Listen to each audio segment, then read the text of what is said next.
Some decisions you make in 3 seconds can change your entire life. For Caleb Stone, that decision came on a summer afternoon in 1878, when he saw a column of black smoke rising from an abandoned cabin in the Colorado mountains. The smoke was thick and dark, the kind that came from old, dry timber catching fire fast. Caleb had been riding home after 3 days setting trap lines in the high valley, his saddlebags heavy with beaver pelts and his body aching for rest.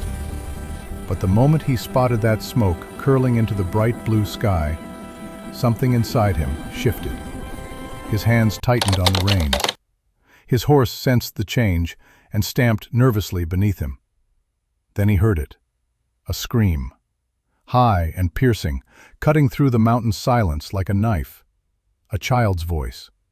No, 2 voices, both terrified, both coming from inside the burning structure. Caleb Stone was 33 years old, a mountain man who had spent the last 15 years living alone in a cabin near Red River Pass. He was a big man, standing well over 6 feet, with shoulders broad enough to carry a full-grown deer across rough terrain. His dark brown hair hung past his shoulders, usually tied back with a leather cord, and his beard was thick and wild, reaching nearly to his chest. A long scar ran down his right cheek, a souvenir from a grizzly encounter 5 years back. His eyes were a deep forest green, the kind that seemed to see everything and reveal nothing. Most folks in the town of Silverton, 15 miles away, knew Caleb only as a quiet trader who came down from the mountains a few times a year to sell furs and buy supplies. They didn't know about the 8-year-old boy who had watched his family's cabin burn while his parents died inside. They didn't know about the 5 years he'd spent with the Shoshone tribe, who found him half frozen in the wilderness. They didn't know that every time Caleb Stone closed his eyes, he could still hear his mother calling his name through the flames. But right now, none of that mattered. Right now, there were children screaming inside a burning building, and Caleb Stone didn't hesitate. He kicked his horse into a gallop, covering the 2 miles in minutes. The old prospector's cabin was engulfed in flames on one side, the fire spreading fast across the dry timber roof. The heat hit him like a wall when he dismounted, so intense he had to shield his face. Through the roar of the fire, he could hear them clearly now. 2 voices, speaking in Apache, one older and steadier, one younger and panicked. 2 girls, no adults, a wooden cabin dry as kindling, maybe 2 minutes before the whole structure collapsed. Caleb's mind moved fast, trained by years of survival in the mountains. The front door was blocked by a burning crossbeam that had fallen across it. No time to clear it. He circled the cabin, spotted a window on the back side not yet touched by flames. There was a rain barrel nearby, old and half full. Without thinking, he yanked off his buckskin jacket and plunged it into the water, then wrapped the soaking leather around his head and face.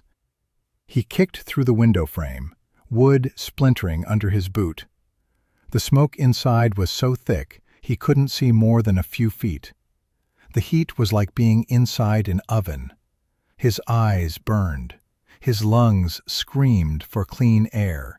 But he pushed forward, crouched low where the smoke was thinner, calling out in the few words of Apache he knew. Then he saw them. 2 girls huddled in the far corner, as far from the flames as they could get. The older one, maybe 10 years old, had her arms wrapped around the younger one, maybe 7. Their faces were black with soot.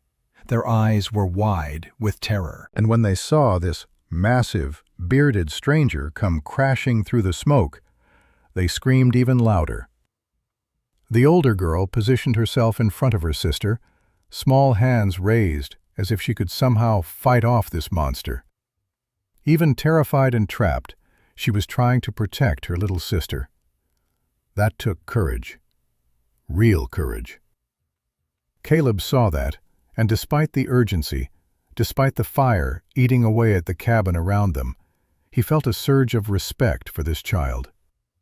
He held up his hands, palms out, trying to look as non-threatening as a 6'2" mountain man covered in soot and wrapped in wet leather could look.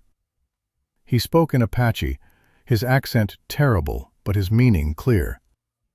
"I am friend, not afraid." Above them, a beam cracked ominously. They had seconds, not minutes. The younger girl kicked and fought when Caleb reached for her, her small fists beating against his chest. The older girl spoke rapidly in Apache, words he couldn't understand, but her tone was clear. She was telling him to stay back, that they didn't trust him, that white men hurt them. Caleb didn't have time to argue. He scooped the younger girl onto his shoulder despite her struggles, grabbed the older girl's hand, and pulled them both toward the broken window. The younger one was still kicking, still screaming, her voice raw with fear. They were 3 feet from the window when the roof beam collapsed behind them. Caleb threw himself forward, pushing the girls through the window first, then diving after them. They hit the ground hard and rolled away from the building. Behind them, half the cabin's roof caved in with a roar, sending up a shower of sparks that lit up the afternoon sky. For a moment, all 3 of them just lay there, coughing, gasping for air, their lungs burning from the smoke. The girls scrambled away from him immediately, the older one pulling her sister behind her, both of them backing toward the tree line. They were ready to run, ready to disappear into the forest, like deer. Caleb sat up slowly, keeping his movements calm and deliberate. He pulled the wet leather from his face and held up his hands again, showing he meant no harm. "Wait," he said in English, then repeated it in his broken Apache. "You are safe now. I will not hurt you." The older girl spoke rapidly in Apache, pointing back at the burning cabin, then at the woods, then at Caleb. She was trying to communicate something urgent, but he could only catch a few words. Safe, mother, home, thank you. He wanted to tell them he understood. He wanted to say that he knew what it was like to lose everything to fire, to be alone and afraid. But he didn't have the words, not in their language, and they were terrified of him. Before he could try again, both girls turned and ran into the forest, vanishing between the pine trees as if they'd never been there at all. Caleb sat there for a long moment, his lungs still burning, his hands blistered from the hot wood. He looked down at his palms. The skin was red and starting to blister badly. It would hurt for days. But he didn't care. Those girls were alive. That was what mattered. He pulled out his leather medicine pouch, one of the few things he still carried from his time with the Shoshone. Inside were dried herbs and a salve made from yarrow and bear grease. He smeared some on his burns, wincing at the sting, then sat watching the cabin collapse in on itself. 2 Apache girls, out here alone. Why? Where were their parents? Why had they taken shelter in an abandoned cabin? And most importantly, would they be safe getting back to wherever home was? These questions circled in his mind as he mounted his horse and started the ride back to his own cabin. The sun was setting behind the San Juan Mountains, painting the peaks orange and red. Normally, this was Caleb's favorite time of day, when the world seemed peaceful and the loneliness didn't cut quite so deep. But tonight, all he could see were those 2 terrified faces. 2 children who looked at him and saw a monster. He couldn't blame them. Relations between white settlers and Apache had been tense for years, sometimes deadly. Those girls had probably been taught from birth not to trust men who looked like him. And yet, they were alive. He'd saved them.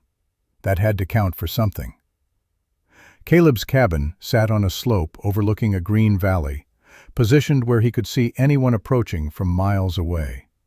It was a good location, defensible, with fresh water from a nearby stream and game trails all around. He'd built it himself 7 years ago, after years of wandering. It was simple but well made. One main room with a sleeping loft and a stone fireplace that could heat the whole space in winter. Inside, everything was neat and organized. Pults stretched on frames along one wall. His rifle hung above the fireplace. A few battered books sat on a shelf, the same ones he'd been reading and rereading for years. Dried herbs hung from the ceiling beams, their scent filling the small space. On the table sat a half-carved piece of wood, something he'd been working on during the long winter nights. It was a good life, a quiet life, safe, predictable, lonely. Caleb treated his burns properly, wrapping them in cloth soaked with more of the Shoshone salve. Then he sat in his chair by the cold fireplace, too tired to build a fire, too restless to sleep. The images kept coming back, the flames, the smoke, the children's faces, and something else, a memory he usually kept locked away. He was 8 years old again, hiding in the root cellar beneath his family's cabin, while his parents died above him. He could hear his mother screaming his name, could smell the smoke seeping through the floorboards, could feel the terrible, crushing guilt of being alive when they were not. The Shoshone had found him 3 days later, nearly dead from cold and hunger, still covered in soot. An elder named Thomas Whitebear had taken him in, raised him as one of their own, taught him their ways.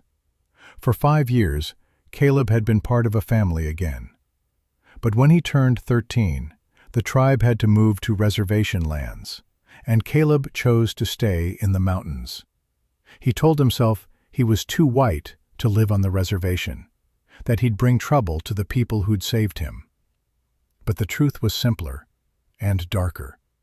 He was afraid to love anyone again, afraid to be part of a family again, because families could be taken away in fire and violence, and there was nothing you could do to stop it. For 15 years, he'd lived alone. For 15 years, he'd told himself it was better this way, safer. But sitting in his empty cabin that night, Caleb Stone wondered if he'd been lying to himself all along. At least those girls had a mother to go home to. At least someone was waiting for them. That was worth risking his life for. That was worth the pain in his burned hands. He finally fell asleep in his chair, his rifle across his lap out of long habit, dreaming of flames and children's screams and his mother's voice calling his name through the smoke. The next morning, Caleb woke to the sound of horses approaching. His hand went to his rifle before he was fully awake. Years of living alone in the wilderness had made him cautious. But when he looked out the window, what he saw made him lower the gun slowly. 3 horses, 3 riders. The 2 girls from yesterday, now cleaned up and wearing fresh buckskin dresses decorated with intricate beadwork. And riding beside them on a magnificent black horse was a woman who took Caleb's breath away. She was Apache, probably in her early 30s, sitting straight and proud in the saddle with the bearing of someone accustomed to respect. Her traditional dress was beautifully made, adorned with red and blue beadwork and silver conchos that caught the morning sun. But it was her face that struck him most. High cheekbones, intelligent dark eyes that seemed to see right through him, and an expression that held both fierce protectiveness and something that looked like gratitude. Her long black hair was braided tight and decorated with a red eagle feather. Silver bracelets circled her wrists. Everything about her spoke of dignity, of strength, of a woman who had faced hardship and survived it. The 3 of them rode right up to where Caleb stood, and the woman dismounted with fluid grace. The girls stayed on their horse, watching him with curiosity rather than the fear from yesterday. That was something, at least. Caleb set down his rifle and removed his hat, a gesture of respect his mother had taught him long ago. The morning sun lit the woman's face, and he could see the tears in her eyes that she was fighting hard to control. "You are the one who saved my daughters," she said in English. Her accent was melodic, but her words were perfectly clear. She'd had education somewhere, probably at one of the mission schools. "I did what anyone would have done, ma'am," Caleb said, his voice rough from smoke damage. "No," she said firmly, taking a step closer. "You did what a brave man with a good heart would do. Most would have ridden past. Some would have heard children screaming and still ridden past because they were Apache children. You ran into fire. You risked your life for strangers." She paused, and Caleb could see her gathering herself for something important. When she spoke again, her voice was steady but weighted with emotion. "I am called Nashota. It means twin. These are my daughters, Aita," she gestured to the older girl, "and Kiona," indicating the younger one. "They are everything to me. Yesterday, they went to pick berries and found shelter in that old cabin when storm clouds came. They fell asleep. A lightning strike started the fire. They would have died if not for you." "I'm just glad I was nearby," Caleb said, genuinely uncomfortable with the intensity of her gratitude. "Are they all right? They weren't burned?" "Smoke in their lungs, fear in their hearts, but otherwise unharmed because of you." Nashota took a deep breath, and Caleb saw her square her shoulders, preparing herself. "I am a widow. My husband was killed 3 years ago by Mexican soldiers while defending our village. Since then, I have raised my daughters alone, with help from my brother and his family. But it is hard. Apache women without husbands are vulnerable, especially with children." She met his eyes directly, and Caleb felt his heart start to pound, sensing where this was going but unable to quite believe it. "You saved my daughters' lives," Nashota continued. "By Apache law, this creates a debt that cannot be repaid with goods or horses. It can only be repaid with life for life. I offer you myself and my daughters. We will come live with you, work for you, serve your household. This is the only way to properly honor what you have done." For a long moment, Caleb could only stare at her, completely stunned. Then the words tumbled out, urgent and sincere. "Ma'am, Nashota, I cannot accept that. I didn't save your daughters expecting any kind of payment. I could never." "I know," she said softly, and a small smile touched her lips. "That is why you deserve it. A man who expects payment for heroism is no hero at all. You expected nothing, which means you deserve everything I can offer." "But you're talking about servitude," Caleb protested. "About turning yourself and your children into my property. That's not right. That's not what I want." Nashota's expression shifted, and for the first time, he saw vulnerability beneath her strength. "You misunderstand. I do not offer servitude. I offer partnership." She gestured for him to sit by the cold fire pit outside his cabin, and after a moment's hesitation, he did. She sat across from him, her daughters staying on their horse, but watching intently. "I am a skilled healer," Nashota said. "I know every herb that grows in these mountains, and what it can cure. I am a good cook. I make the finest buckskin in our village. My daughters are young, but learning quickly. We would make your home our home, care for it as our own. In return, you would give us protection, safety, a place where my daughters could grow without fear." She paused, then added more quietly, her eyes meeting his. "And perhaps, if the spirits favor us, it could become more than partnership." "I am not offering to be your slave, Caleb Stone. I am offering to be your wife, if you would have me. My daughters need a father. I need a partner. You need a family. I saw it in your eyes yesterday, the loneliness. This cabin is well kept, but it is empty of life. Caleb felt like the ground had shifted beneath his feet. You cannot make that kind of decision based on one act. You don't even know me. I know you ran into fire to save children who were nothing to you, Nashota said. I know you expected no reward. I know you are trying to refuse the very thing most men in your position would demand as their right. These things tell me more about who you are than 1,000 conversations could. She leaned forward, and he could smell sage and leather and something sweet he couldn't name. I have lived 3 years in fear, Caleb Stone. Fear that I cannot protect my daughters. Fear that without a man's protection, we are vulnerable to any who wish us harm. Fear that my daughters will grow up watching their mothers struggle and learning that this is all life offers women like us. Yesterday, when Aita came running back to our village, she told me about the white man who saved them from fire. She said you were gentle when you treated Kiona's burns. She said you gave them food even though they ran from you. She said your eyes were kind. Nashota's voice dropped lower. My husband, Takota, was the best warrior in our village. He died protecting us from Mexican soldiers who came to raid our camp. He saved us, but I could not save him. For 3 years, I have tried to be both mother and father to my daughters, but I cannot be both, and I am tired, so very tired of being afraid. Caleb looked at the 2 girls watching from their horse, at this proud woman sitting before him, making an offer that terrified and tempted him in equal measure. What if I'm not what you need? What if I fail you or your daughters?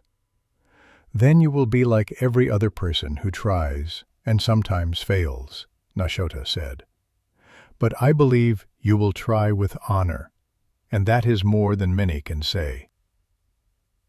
The proposal hung in the air between them, impossible to accept, but somehow equally impossible to refuse. Caleb had been alone for 15 years, ever since he left the Shoshone and built this cabin with his own hands. He'd convinced himself he preferred it this way, that it was safer, that he couldn't bear to love anyone again, only to watch them die. But sitting here, with Nashota's dark eyes fixed on his, listening to her talk about fear and hope and protection, something inside him cracked open. A part of himself he'd buried 15 years ago, the part that remembered what it felt like to be part of a family, to care about someone other than himself, to have a reason to come home beyond mere survival.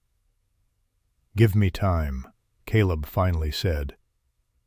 Not to decide if I want your help or your company, but to figure out how to do this right. I will not have you and your daughters here as servants paying a debt. If you stay, it has to be as equals, as partners, as family. That takes planning. Nashota smiled, and it transformed her face from beautiful to radiant. You are a wise man, Caleb Stone. Yes, I know your name. I asked in town this morning who owned this cabin. We will give you time to think, to prepare. But know that I have decided. My daughters and I will make our home here, with you. She remounted her horse with practiced ease, settling into the saddle as naturally as breathing. Before riding away, she looked back at him one more time. The spirits saved my daughters through your hands, she said. The spirits led me to you. This is meant to be. 1 week. I will return in 1 week. You will have time to prepare your home and your heart. Then she was gone, the 3 of them disappearing into the forest, leaving Caleb standing alone in front of his cabin, his mind reeling. But he wasn't truly alone. Up on the ridge, hidden among the pine trees, a man sat on horseback, watching through a brass telescope. Elijah Harrow was 46 years old, owner of the largest ranch in the territory, and he'd been trying to buy Caleb Stone's land for 3 years. The land had water, good water, from Red River Pass, and Harrow's cattle needed that water. He lowered the telescope, his face hard as granite. Beside him, his foreman Jasper Pike waited for orders. "Still there," Harrow said. "Still on my land." "Want me to handle him, boss?" Pike asked. "Not yet. I've asked him to sell 3 times. He's refused. But force isn't the answer. Not when the law can do the work for me." Harrow turned his horse toward town. "Town council meets next week. I'm going to propose a new ordinance. No Indians allowed within 10 miles of Silverton, unless they have special permits." "But Stone's cabin is outside the town limits," Pike said, confused. Harrow smiled, cold and calculating. "Then we expand the limits. I have 3 votes on that council. I just need 1 more. And when Stone harbors those Apache women on his land, he'll be breaking the law. Then we can take action. Legal action." He took one last look at the cabin through the telescope, watching Caleb Stone standing there like a man who'd just had his world turned upside down. "That land will be mine, Pike, one way or another. And if Stone wants to throw his lot in with Indians, he's digging his own grave." They rode off toward Silverton, leaving Caleb unaware of the storm that was gathering. All he knew was that in 1 week, his solitary life would change forever. A woman and her daughters were coming to live with him. A family. The thing he'd been running from for 15 years was about to catch up with him. And somewhere deep inside, beneath the fear and the doubt, Caleb Stone felt something he hadn't felt in a very long time. Hope. The week that followed was the strangest of Caleb Stone's life. He worked from sunup to sundown, his burned hands wrapped in cloth, but still functional enough to swing a hammer and saw wood. The sleeping loft needed to become a proper bedroom for 2 young girls. They deserved their own space, their own privacy, not some cramped corner where they'd feel like guests or servants. He built 2 beds from pine timber, sturdy frames that would last for years. The mattresses he stuffed with dried grass and covered with soft deerskin. He cut a new window into the loft wall, letting in more light, and hung curtains made from fabric he'd bought in town. Every nail he drove, every board he fitted, felt like a promise. If they came, if Nashota and her daughters truly made this cabin their home, they would know they were wanted. They would know they belonged. But as he worked, doubt crept in like smoke under a door. What did he know about raising children? What did he know about living with other people after 15 years of solitude? What if he failed them? What if his presence put them in more danger than it prevented? On the 3rd day, Caleb rode down to Silverton. The town sat in a valley between mountains, a collection of wooden buildings along a single dirt road. 50 families called it home, most of them miners or ranchers or merchants serving those who worked the land. It was a rough town, but not a lawless one, and Sheriff William Gray kept the peace with a firm hand and a fair mind. Caleb tied his horse outside Kettering's General Store, steeling himself for the questions he knew would come. Mrs. Sarah Kettering had run the store for 20 years, and nothing happened in Silverton that she didn't eventually hear about. She was 58, gray-haired and sharp-eyed, with a tongue that could cut or comfort depending on her mood. But she had a good heart, and Caleb trusted her as much as he trusted anyone. The bell above the door chimed as he entered. Mrs. Kettering looked up from her ledger, and her face brightened. "Caleb Stone, haven't seen you in 3 months. What brings you down from your mountain?" "Need some supplies," Caleb said, pulling out his list. cloth for curtains, some ready-made clothes if you have them, women's sizes and children's. Mrs. Kedring's eyebrows rose. Women's clothes? Caleb Stone, have you got news you haven't been sharing? Caleb felt heat rise in his face. Even after 15 years alone, he could still blush. I'll have guests staying for a while. Want to make sure they're comfortable. Guests? Mrs. Kedring came around the counter, her eyes dancing with curiosity and pleasure. Well, it's about time. You've been alone up there too long. A man needs company, needs someone to share his days with. She started pulling fabric from the shelves, holding up different patterns for his approval. Caleb pointed to the simpler ones, nothing too fancy. While she measured and cut, he felt eyes on him from across the store. Jasper Pike stood near the door, pretending to examine rope, but clearly listening to every word.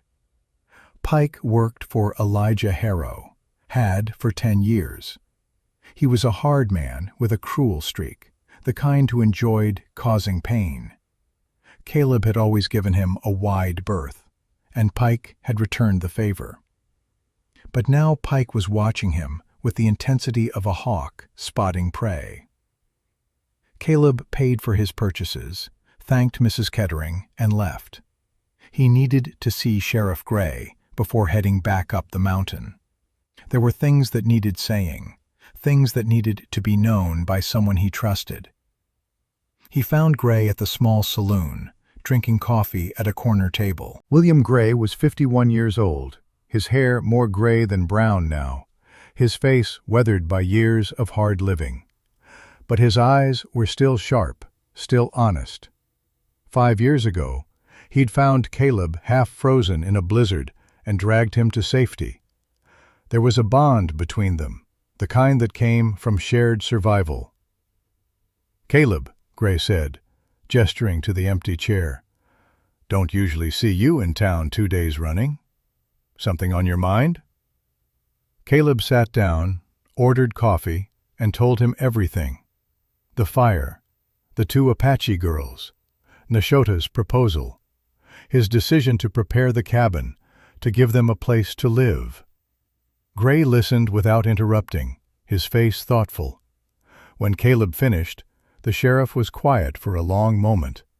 Then he said, "You're a good man, Caleb. Always have been. But you need to know what you're walking into. Tell me." Elijah Harrow has been pushing the town council hard. He wants ordinances against Indians living near white settlements. Says it's about safety, about protecting families. But everyone knows what it's really about. Gray leaned forward, his voice dropping. He wants your land. That water from Red River Pass is worth its weight in gold to a rancher. He's asked you to sell 3 times, and you've refused 3 times. Now he's looking for another way. Caleb's jaw tightened. Let him try. He will, Caleb. And he's got resources you don't. Money, influence. Half the council is in his pocket. Gray paused, then added quietly, "There's something else you should know. Harrow's wife and son were killed in an Apache raid 10 years ago. He's carried that hate ever since. If you take in Apache women and children, you're not just defying him over land, you're opening old wounds. His grief doesn't give him the right to hurt innocent people. No, it doesn't, but it makes him dangerous." Gray finished his coffee and stood. "I'm telling you this as a friend. If you do this, if you bring Nashota and her daughters to live with you, there will be consequences. Harrow will come after you with everything he has, and I can only do so much to protect you." Caleb stood as well, his decision already made. "Then I'll face those consequences when they come. Those girls deserve safety. Their mother deserves peace. I can give them that." Gray smiled, sad but proud. "I thought you'd say that. Just promise me you'll be careful, and if things get bad, you come find me. Understood?" "Understood." They shook hands, and Caleb left. As he walked to his horse, he saw Jasper Pike across the street, mounting up and riding hard toward Harrow's ranch. The message was clear. Harrow would know within the hour that Caleb Stone was preparing to shelter Apache women and children.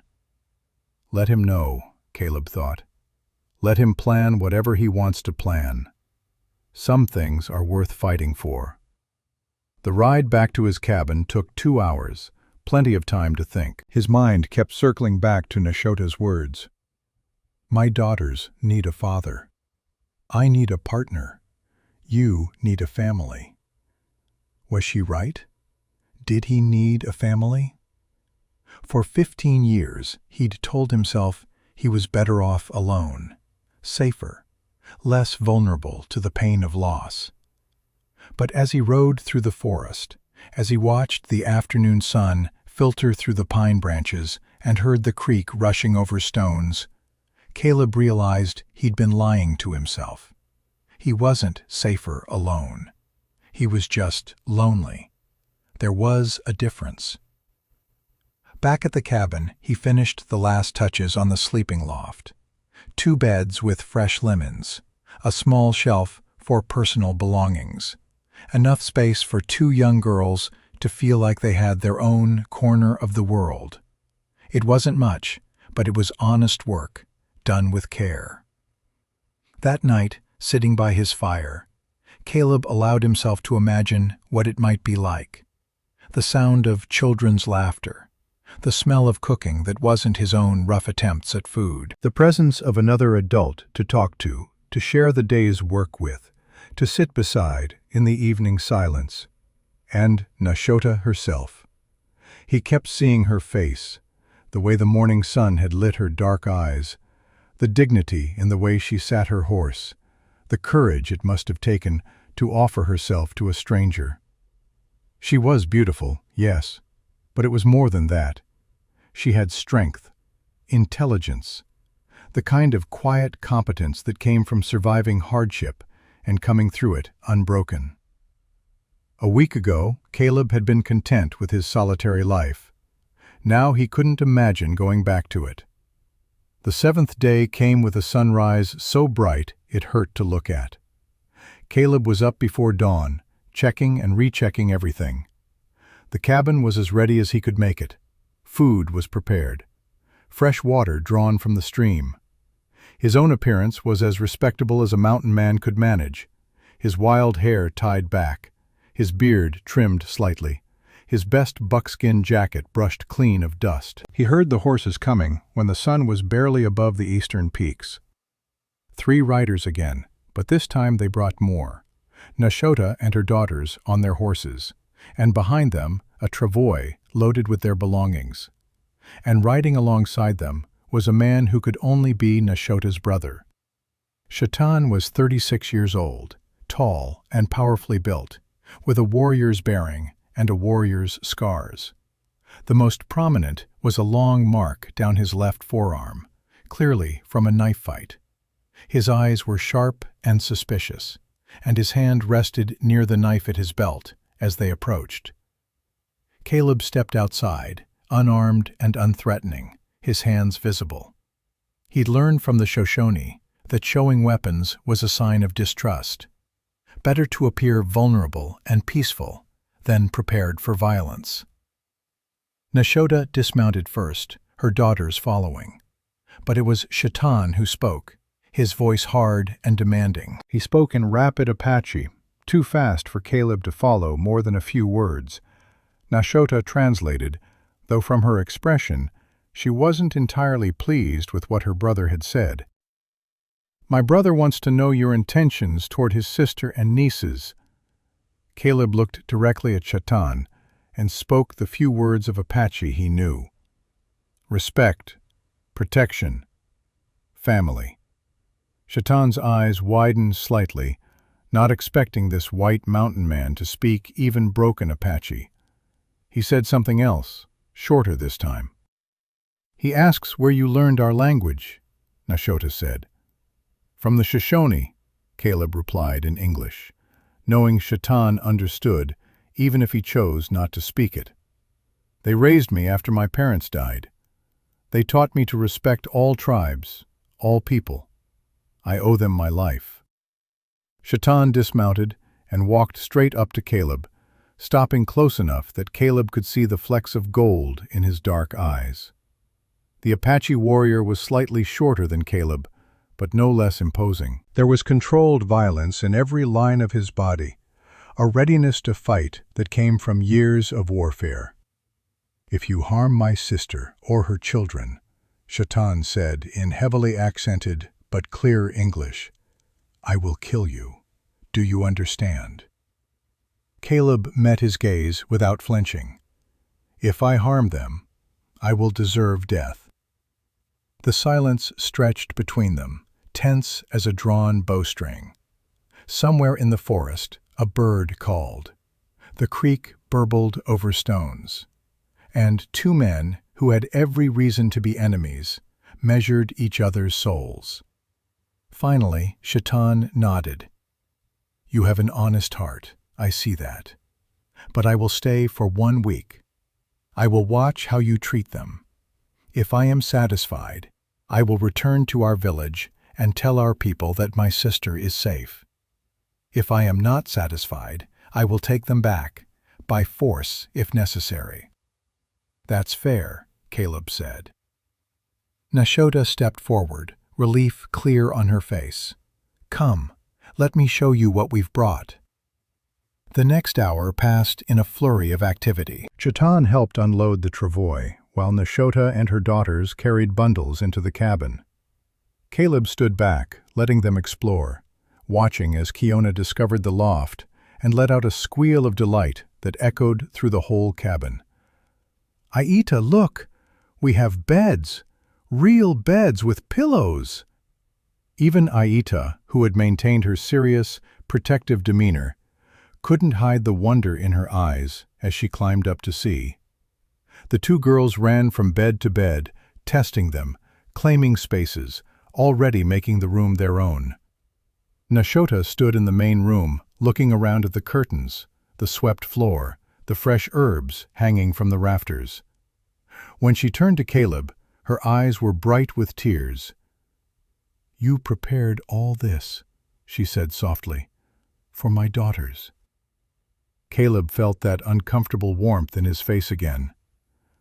"I wanted them to feel at home, to know they belong here." Nashota stepped closer and placed her hand on his shoulder, an Apache gesture of deep respect and connection. "You are a good man, Caleb Stone." That evening, they shared their first meal together. Nashota had brought dried meat and herbs, and she made a stew that filled the cabin with smells Caleb had almost forgotten food could make. It was the best thing he'd eaten in 15 years, and he told her so. Kiona giggled. Even Shaitan, still watchful and suspicious, ate with obvious appreciation. After dinner, Nashota sang her daughters to sleep, a soft Apache lullaby that spoke of mountains and stars and ancestors watching over the living. Caleb sat outside on the cabin step, listening, and felt something inside his chest that he'd thought was dead start to beat again. Hope, warmth, the beginning of belonging. Shaitan came out and sat beside him, both men looking out at the darkening valley. For a long time, neither spoke. Then Shaitan said, "My sister has been alone for 3 years. She is strong, but she should not have to be strong alone. She deserves better." "She does," Caleb agreed. "If you can give her that, if you can give my nieces safety and love, then you have my blessing." Shaitan paused, then added, "But know this, you are not just taking responsibility for 3 people. You are accepting the honor and burden of Apache family. We do not abandon our own. If trouble comes, I will come. Others will come. Do you understand?" "I understand, and I'm grateful." Shaitan stood, placing a hand briefly on Caleb's shoulder, mirroring his sister's gesture. Then welcome to our family, brother. May the spirits guide you in the days ahead. You will need their guidance." Neither man knew how prophetic those words would prove to be. Because in Silverton, in a grand house on the edge of town, Elijah Harrow sat in his study, surrounded by legal documents and land maps, planning his next move. On his desk sat a daguerreotype of a woman and a boy, both dead 10 years now, both killed by Apache raiders. Harrow's hand trembled as he touched the image. Then he looked at a map of the territory, his finger tracing the boundary lines of Silverton, moving outward, encompassing more and more land, until it included a certain cabin near Red River Pass. "Soon," he whispered to the ghosts in the photograph, "soon I'll have justice for you, and that land will finally be mine." In his cabin on the mountain, Caleb Stone had no way of knowing that the peace of this evening was temporary, that forces were already moving against him, that his decision to shelter Nashota and her daughters would set in motion events that would test every bit of courage he possessed. But for now, for tonight, he sat under the stars and listened to an Apache woman sing her children to sleep in his home. And for the first time in 15 years, Caleb Stone felt like he might actually have something worth fighting for. The first 3 days passed like a careful dance, everyone learning the steps, no one quite sure where they belonged.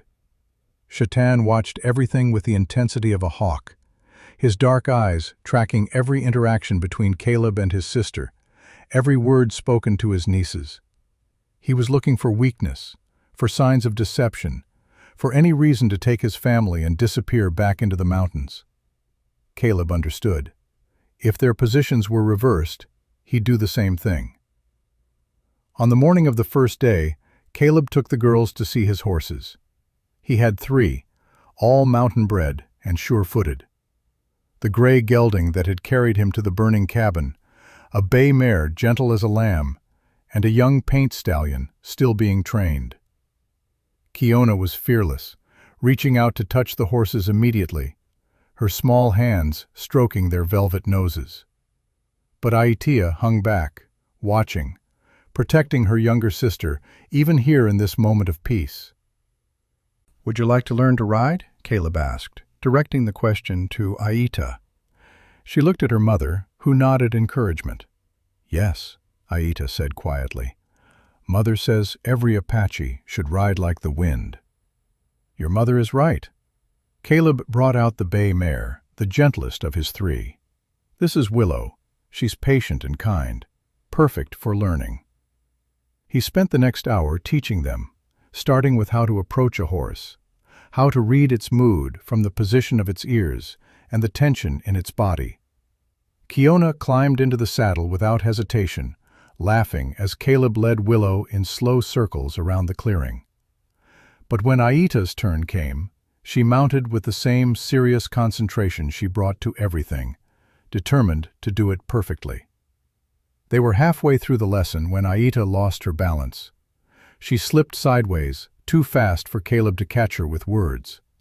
But his body moved on instinct, years of mountain living making him quick. He caught her before she hit the ground, his strong arms steady and sure. For a moment, they were face to face, and Caleb saw the fear flicker across her expression. Not fear of falling, fear of him. Fear of trusting a stranger to catch her. "You're safe," he said softly. "I've got you."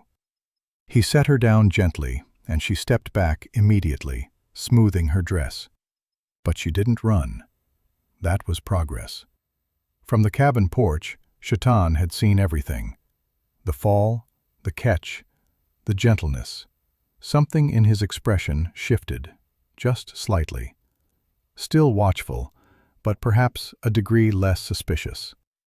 In the afternoons, while Caleb worked on repairs to the cabin's exterior, Nashota taught him about Apache medicine. She had an extensive knowledge of herbs, far beyond what he'd learned from the Shoshone. She showed him plants that grew in the high meadows, explaining their properties in her careful English. "This one stops bleeding," she said, holding up a plant with small white flowers. "And this one brings down fever. My mother taught me. Her mother taught her. The knowledge goes back many generations." They worked side by side, their hands sometimes brushing as they sorted herbs, their voices low in the afternoon quiet. Caleb found himself intensely aware of her presence, the grace in her movements, the intelligence in her observations. She wasn't just surviving in this harsh land. She was thriving, carrying centuries of knowledge in her hands and mind. One afternoon, as they worked, she asked him about his scar. Her fingers touched his cheek, gentle and clinical, tracing the long mark from cheekbone to jaw. "Grizzly bear," Caleb said. "5 years ago. I got between a mother and her cubs without realizing it. You were lucky. I was stupid. The Shoshone taught me better than that. But I was distracted, thinking about other things, and I paid the price." "What were you thinking about?" Nashota asked. Caleb was quiet for a long moment. Then he said, "I was thinking about how long I'd been alone, wondering if that was all life had to offer me anymore. The bear nearly killed me, but in a way, she reminded me I was still alive, still capable of feeling fear and pain. I'd been numb for so long, I'd almost forgotten what it was like to feel anything." Nashota's hand lingered on his face. "And now? Do you still feel numb?" "No," Caleb said, meeting her eyes. "Not anymore." The moment stretched between them, charged with possibility. Then Kiona's laughter rang out from near the stream where the girls were playing, and the spell broke.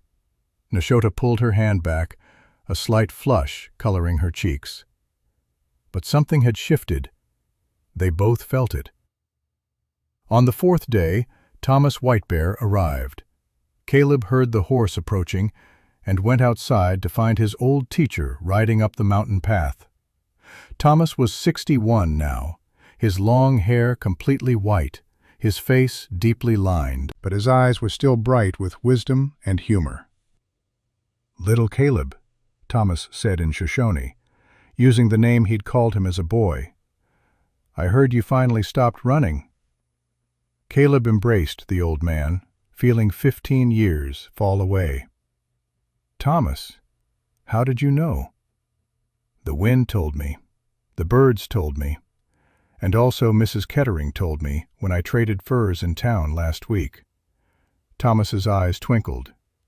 "She said you bought women's clothes and looked like a man walking into a new life." Shatan came out of the cabin, and his posture changed when he saw Thomas. Apache and Shoshone had a long history of both alliance and conflict, but Thomas was known among many tribes as a man of wisdom and peace. They spoke in the sign language common to many Plains tribes, a conversation Caleb could partially follow. Thomas was vouching for him, Caleb realized, telling Shatan about the boy he'd found half dead in the snow, about the years of teaching him Shoshone ways, about the man Caleb had become. After several minutes, Shatan nodded slowly and spoke in English. "A man who had a teacher like you must have learned something of value." "He learned that family is not just blood," Thomas said. "It is choice. Every day we choose who we stand beside. Caleb has chosen to stand beside your sister and her daughters. That is no small thing." That evening, they all ate together around a fire outside the cabin. Thomas shared stories of Caleb as a boy, tales that made Nashota laugh and her daughters listen with wide eyes. He spoke of the time 8-year-old Caleb had tried to catch a fish with his bare hands and fallen into an icy stream. The time he'd gotten lost tracking a deer and the whole tribe had to search for him. The time he'd stayed up all night caring for an injured wolf pup, refusing to let it die alone. He had a gift even then, Thomas said, the gift of seeing what needed protecting and protecting it, no matter the cost to himself. Caleb felt uncomfortable with the praise, but Nashota looked at him with something new in her eyes. Understanding, perhaps, or recognition. She was beginning to see not just the man he was now, but the boy he'd been, the experiences that had shaped him. On the 5th morning, Shaitan announced his decision. They were gathered outside, the sunrise painting the mountains in shades of gold and rose. "I came here to protect my sister and nieces," Shaitan said. "I came ready to take them away if I saw any sign of danger or deception. But what I have seen is a man who treats them with respect and kindness. A man who has opened his home and his heart." He placed his hand on Caleb's shoulder, the gesture formal and significant. "You are my brother now, Caleb Stone. If you need help, send word. I will come. Others will come. You are no longer alone in this."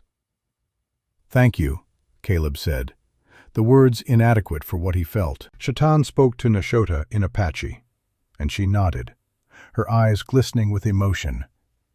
Then he looked at Caleb. "I will stay a few more days," Shaitan said, "to help with preparations, to make sure you are truly ready for what comes next." "Thank you, brother," Caleb said. "Be worthy of them," Shaitan added quietly. "That is all I ask. I will try every day to be worthy." The cabin felt different now.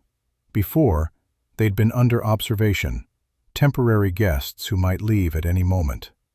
Now they were becoming a family. This was real. That afternoon brought the first real test of their new arrangement. Nashota was teaching Kiona how to identify edible mushrooms near the stream when they heard a sound that made Caleb's blood run cold. A deep, threatening growl. Black bear. And from the sound, a big one. Caleb ran toward the stream, his rifle left behind in his haste. He burst through the trees to find Nashota standing between her daughters and a massive black bear, easily 300 pounds. The bear was standing on its hind legs, showing its full height, warning them away from what must be its own cubs nearby. Nashota had her bow drawn, an arrow nocked, but Caleb knew it wouldn't be enough. A single arrow wouldn't bring down a bear this size, not before it could attack. And there were children here, children who would die if this went wrong. "Stay still," Caleb said, his voice calm despite his racing heart. "Everyone stay very still." The bear dropped to all fours and took a step toward them, huffing warnings. Its small eyes were fixed on Nashota, seeing her as the threat. In a few seconds, it would charge. Caleb did the only thing he could think of. He moved between Nashota and the bear, putting his body as a shield, and started making noise. Loud, aggressive noise. He waved his arms, making himself as big as possible, shouting at the top of his lungs. The bear's attention shifted to him. It rose up again, roaring, showing teeth like knives. Caleb grabbed a fallen branch, the closest thing to a weapon, and knew it wouldn't be enough. A 300-pound bear against one unarmed man. The mathematics were simple and brutal. Then he heard running footsteps. Shaitan burst from the trees, his bow already drawn. He'd been checking trap lines nearby, heard the commotion, and come at a dead run. Now he and Caleb faced the bear together, both men ready to die, protecting the women and children behind them. The bear charged. Shaitan's first arrow took it in the shoulder, slowing but not stopping it. His second arrow hit the chest. The bear was 10 feet away when Caleb swung the branch with all his mountain-born strength, catching it across the snout. The impact jarred his arms, sent pain shooting through his still healing burns. The bear reared back, confused and injured, reassessing the threat. Then it roared one more time and crashed back into the forest, heading away from them, deciding these humans weren't worth the fight. For a long moment, no one moved. Then Nashota was there, her hands on Caleb's arms, her face pale with fear and fury. "Foolish man, you could have died." "But you didn't," Caleb said simply. "And the girls didn't." She hit his chest with her fist, not hard, more an expression of overwhelming emotion than real violence. "You are supposed to take care of yourself. You cannot protect us if you are dead." "I can't live with myself if you're dead," Caleb said. Nashota stared at him, breathing hard, her eyes searching his face. Then she pulled him into an embrace, her body shaking with relief and leftover adrenaline. Over her shoulder, Caleb saw Shaitan watching them, a small smile on his face. "This is why I stayed," Shaitan said, gripping Caleb's arm firmly. "The spirits knew you would need me today."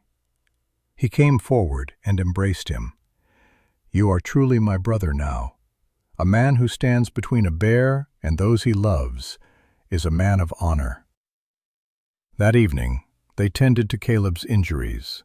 The bear hadn't touched him, but the impact of the branch had torn open his burn wounds, and he'd wrenched his shoulder badly. Nashota worked on him with her herbs and skilled hands, her touch gentle, but her expression still stormy. "You make me angry," she said as she wrapped his shoulder. "You think your life does not matter? You think we would be safe without you?" "I wasn't thinking," Caleb admitted. "I just acted. Like you acted when you ran into fire for my daughters. Like you will always act, I think, when someone needs protecting." She tied off the bandage and sat back. "I came here offering partnership, Caleb Stone. Partnership means we protect each other, not just you protecting us." "You're right," he said. "I'm sorry." Nashota's expression softened. "Do not apologize for your nature. Just let me stand beside you next time, not behind you." That night, after the girls were asleep and Shaitan had finally left for his own village, Caleb and Nashota sat on the cabin step under a sky full of stars. The night was warm, the air filled with the scent of pine and wildflowers. "When I first came here," Nashota said quietly, "I told you I was offering myself to repay a debt. Do you remember?" "I remember." "I think I was not entirely honest, with you or with myself." She turned to look at him, starlight reflecting in her dark eyes. "The debt was an excuse, a way to offer myself without seeming too forward. But the truth is, from the moment I saw you sitting outside that burned cabin, your clothes scorched and your hands burned, still worrying about my daughters who had run from you, I knew." "Knew what?" "That you were the man I had been hoping existed. The kind of man Dakota was. Strong but gentle, brave but kind." She paused. "I came here 3 days after meeting you because I had to. Because something in my heart recognized something in yours." Caleb took her hand, his calloused fingers intertwining with hers.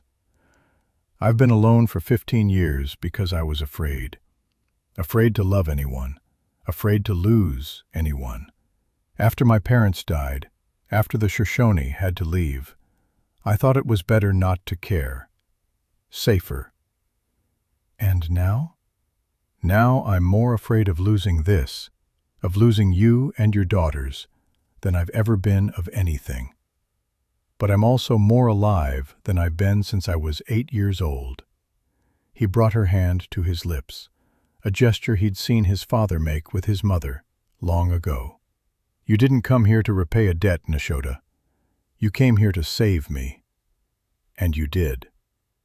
She leaned against him, her head resting on his shoulder, and they sat in comfortable silence as the stars wheeled overhead. Neither of them knew that 15 miles away, in the town of Silverton, Sheriff William Gray was receiving very bad news. Gray sat in his office, holding a legal document with hands that wanted to shake. Elijah Harrow had done it. The man had convinced the town council to pass an ordinance making it illegal for any Indian to reside within 10 miles of Silverton's boundaries without a special permit. And the council had voted to expand those boundaries to include Caleb Stone's cabin. Nashotah and her daughters had 30 days to leave or face arrest.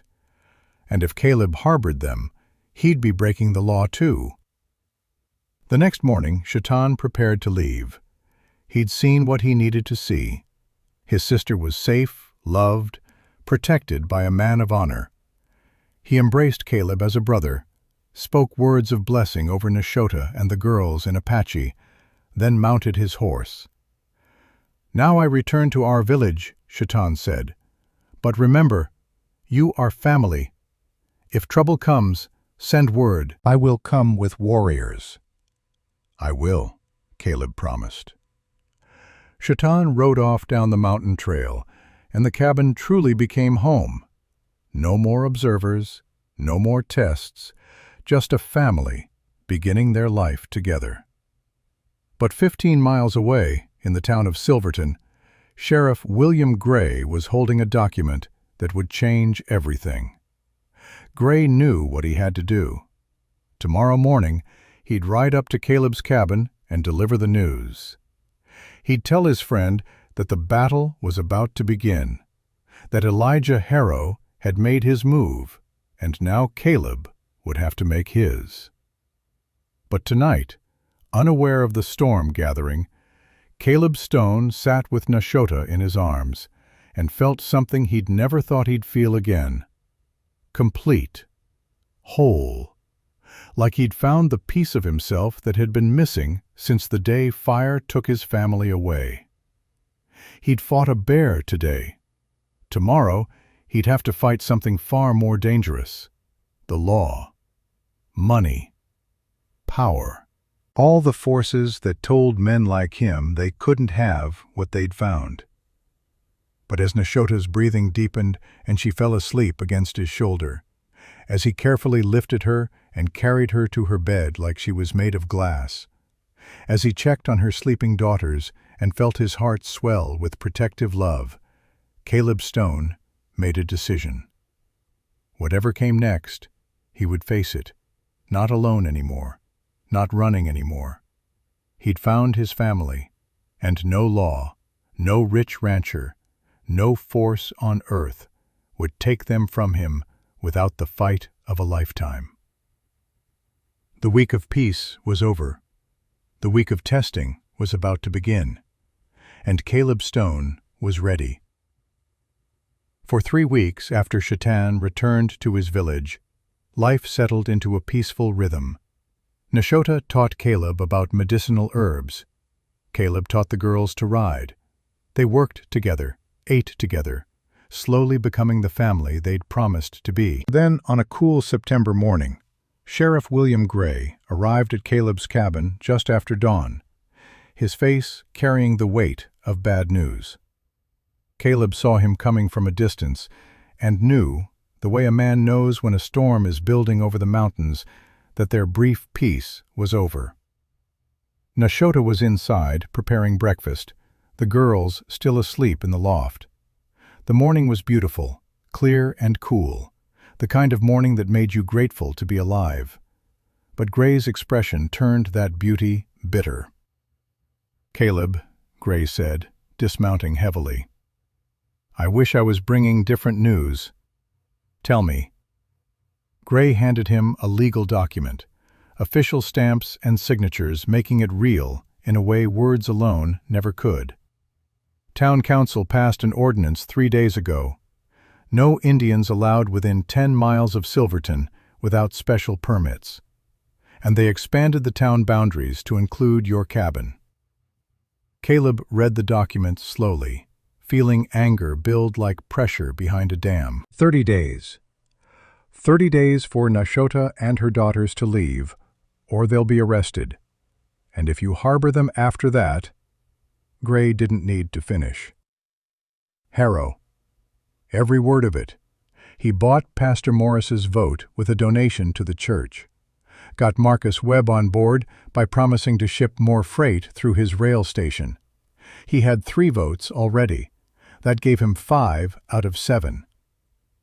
Gray's voice was heavy with frustration. I tried to stop it, Caleb. Argued for 2 hours about how wrong it was. But I'm just the sheriff. I enforce the law. I don't make it. Caleb looked at the cabin, where a woman and 2 children slept, trusting him to keep them safe. There has to be a way around this. There is one.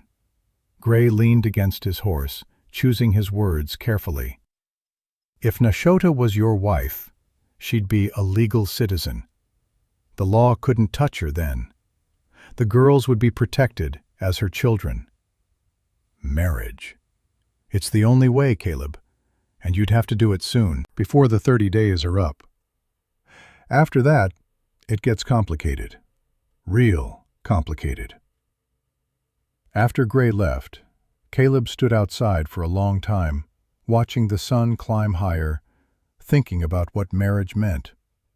Not just legally, though that mattered, but what it meant to stand before God and community and promise forever to someone.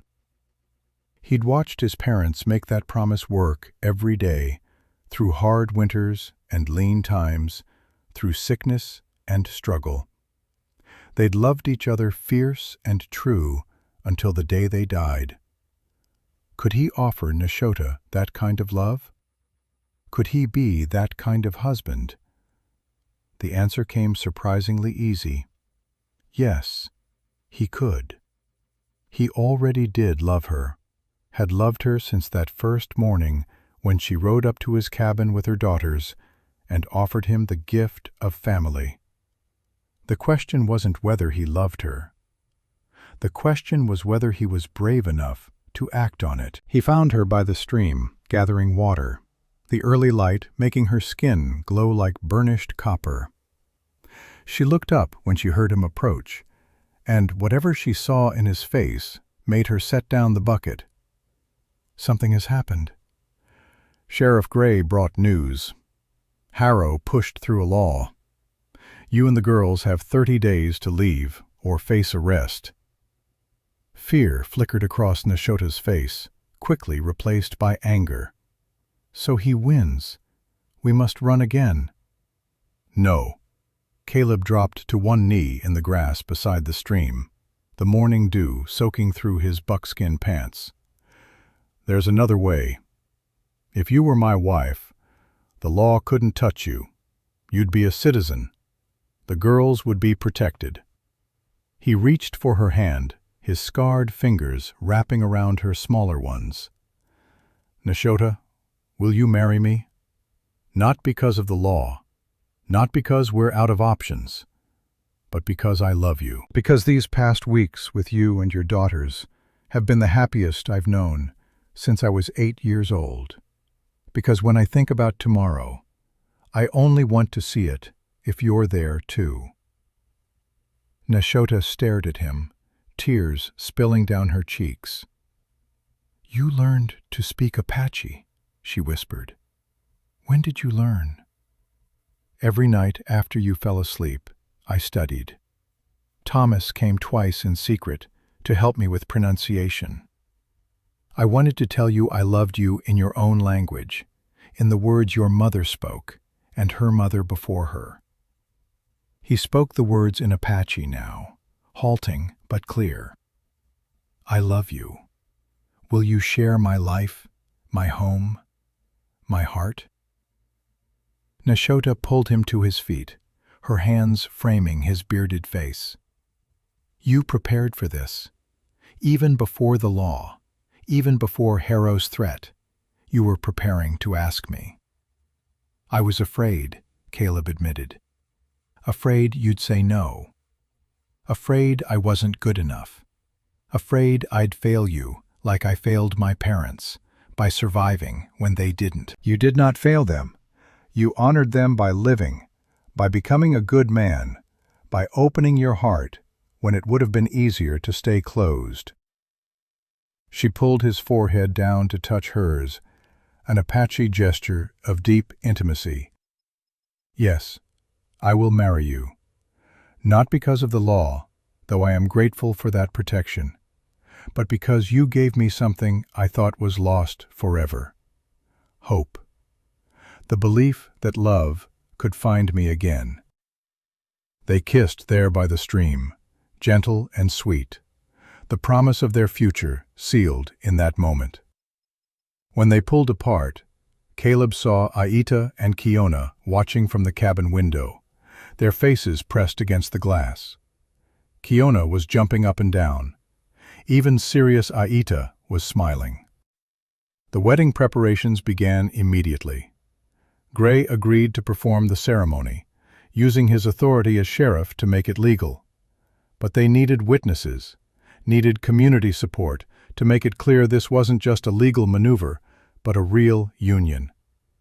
Mrs. Kettering arrived 2 days later, her wagon loaded with fabric and a dress she'd been working on in secret since Caleb bought those first supplies. "I had a feeling," she said, her eyes twinkling. "Something about the way you looked when you bought those curtains. A man doesn't care about curtains unless he's trying to make a home for someone special." Doc Henry Winters came next, bringing medical supplies and offering to teach Nashota more about Western medicine in exchange for learning her herbal techniques. He was 54, intellectually curious, the kind of man who saw knowledge as something to be shared rather than hoarded. "My daughter had a fever 2 winters ago that wouldn't break," he told Nashota. "You saved her life with your medicines. I owe you everything." But the most important arrival came on the 4th day. Caleb heard horses and looked up to see Shatan returning, and with him rode 10 warriors from the Apache village. They came in traditional dress, painted for ceremony, bringing gifts and blessings. Shatan embraced Caleb like a brother. "I had a dream," he said. "I saw my sister standing in darkness, and then a light came. The light looked like a mountain lion, strong and protective. When I woke, I knew I had to be here for this wedding. We all did." Thomas Whitebear arrived that same afternoon, having traveled 50 miles through rough country. The old Shoshone medicine man was dressed in his ceremonial clothing, carrying sacred items for blessing the union. When he saw Caleb, his weathered face creased into a smile. "The boy who was afraid to love finally opens his heart," Thomas said. "The spirits are pleased. They have waited a long time for this." That evening, they gathered around a fire outside the cabin. Thomas spoke in Shoshone, then Shatan translated into Apache, then Nashota into English, so everyone could understand. "Sometimes what we lose," Thomas said, "is simply making room for what we need. Caleb lost his family to fire when he was a child. Nashota lost her husband to violence. Both carried that loss like a stone in their hearts. But stones can be set down. Pain can be transformed. What was broken can heal and become stronger at the broken place." He looked directly at Caleb. "You think you saved Nashota's daughters from fire, but the truth is deeper. They saved you from a different kind of fire.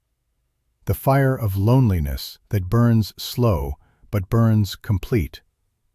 You were dying in that cabin alone, Caleb Stone. Now you will live." The wisdom in those words settled over everyone like a blessing. Kiona, sitting between her mother and Caleb, reached up and took both their hands, linking them together. But not everyone in the territory was celebrating. 15 miles away, in his grand ranch house, Elijah Harrow stood in his study, surrounded by maps and legal documents, his face dark with rage. Jasper Pike had just brought news of the wedding plans, and Harrow's carefully constructed legal strategy was crumbling before his eyes. "If they marry, the law is useless," Pike said. "She becomes a citizen. The girls are protected." Harrow turned to look at a photograph on his desk. His wife, Margaret, and their son, Samuel, taken 3 months before the Apache raid that killed them. Samuel had been 7 years old, bright and curious, with his mother's smile. Margaret had been 32, beautiful and strong, the kind of woman who could run a ranch and raise a family and still find time to laugh at the end of a hard day. They'd been visiting a neighboring ranch when the raiders came. Wrong place, wrong time. A random act of violence in a violent time. The Apache warriors had been fleeing from Mexican soldiers, desperate and dangerous. Margaret and Samuel had been caught in the crossfire. By the time Harrow reached them, it was too late. 10 years. For 10 years, he'd carried that grief like acid in his veins. He'd built his wealth, expanded his lands, gained power and influence. But none of it filled the hole left by their deaths. None of it quieted the screaming in his head that said someone had to pay. And now, Caleb Stone, a man Harrow had tried to buy out 3 times, was not only refusing to sell, but was marrying an Apache woman, bringing Apache people onto land that should belong to Harrow, flaunting his defiance in the face of everything Harrow had built. "We stopped the wedding," Harrow said. Pike looked uncertain. "How? It's on Stone's land. We have no legal authority there." "Then we make our own authority." Harrow opened a drawer and pulled out a revolver, checking that it was loaded. "Gather 5 men, good men who'll follow orders without question. We ride to Stone's cabin on the wedding day. We interrupt the ceremony. We make it clear that Apache are not welcome here, law or no law." "Boss, that's dangerous. Stone's not alone. I heard there are Apache warriors there, and that old Shoshone medicine man. Could be a dozen armed men." "Then we bring more." Harrow's face was cold, carved from stone by grief and hatred. "My wife and son are dead because of Apache. I won't let Stone spit on their memory by taking one of them as a wife. Not on my watch, not in my territory." Pike nodded slowly, recognizing the look in Harrow's eyes. The man was beyond reason now, driven by something deeper than logic or law. This was about vengeance, pure and simple. And Harrow would get his vengeance or die trying. 2 days before the wedding, Caleb received another visitor. A young Apache boy, barely 14, riding fast and hard. He brought a message from Chetan that made Caleb's blood run cold. "My uncle says to tell you, bad men are coming. The rancher with hate in his heart is gathering fighters. He plans to stop the wedding. My uncle says he will bring more warriors, but you should be ready." After the boy left, Caleb called everyone together. Nashota, Thomas, the Apache warriors who had stayed to help prepare for the ceremony. He told them what was coming. "I won't let Harrow hurt you," he said, looking at Nashota. "Any of you. But I also won't turn this wedding into a battlefield if I can help it. Maybe I should go talk to him. Try to make him understand." "No." Nashota's voice was firm. "You will not face him alone. You will not sacrifice yourself because you think it will keep us safe. We are stronger together, remember? You taught me that when you stood between me and the bear." Thomas Whitebear stood, his old bones creaking. "The boy speaks truth when he says Harrow is coming. But he does not come for justice. He comes for blood. His own blood poisoned by grief until he can see nothing else. Such a man cannot be reasoned with. He can only be faced with strength and numbers and the clear light of what is right." "Then we prepare," Chetan said. "We position warriors around the cabin. Anyone who comes with violence will find we are ready. But we do not strike first. We defend only. Let Harrow be the one who breaks the peace. Let witnesses see who acts with honor and who acts with hate." That night, Caleb couldn't sleep. He lay in his bed, listening to the cabin settling, thinking about everything that was about to happen. Tomorrow was supposed to be the happiest day of his life.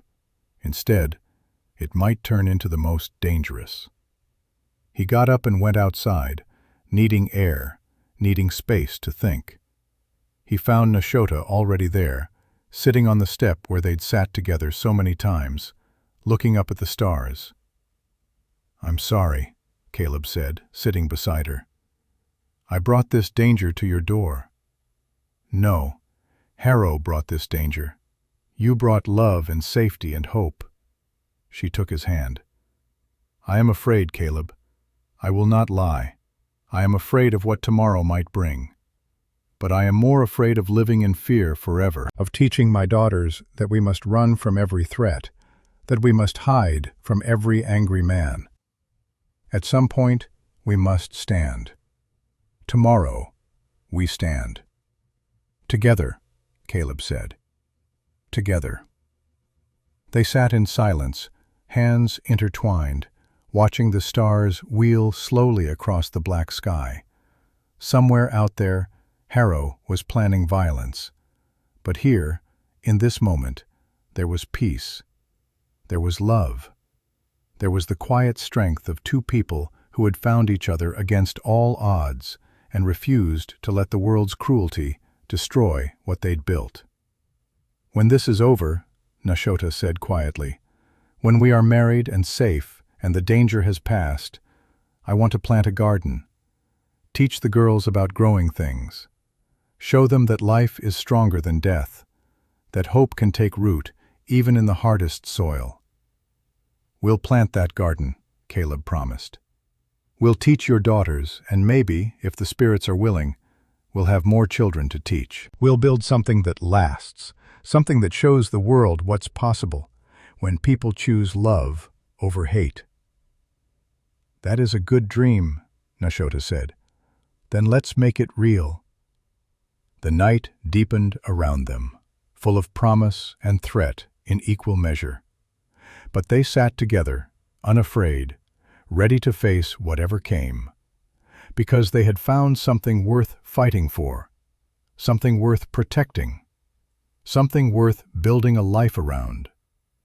And come tomorrow, when the sun rose over the San Juan Mountains and the wedding ceremony began, they would find out if love was truly stronger than hate, if hope could stand against violence, if two people from different worlds could create something new together, something that would endure.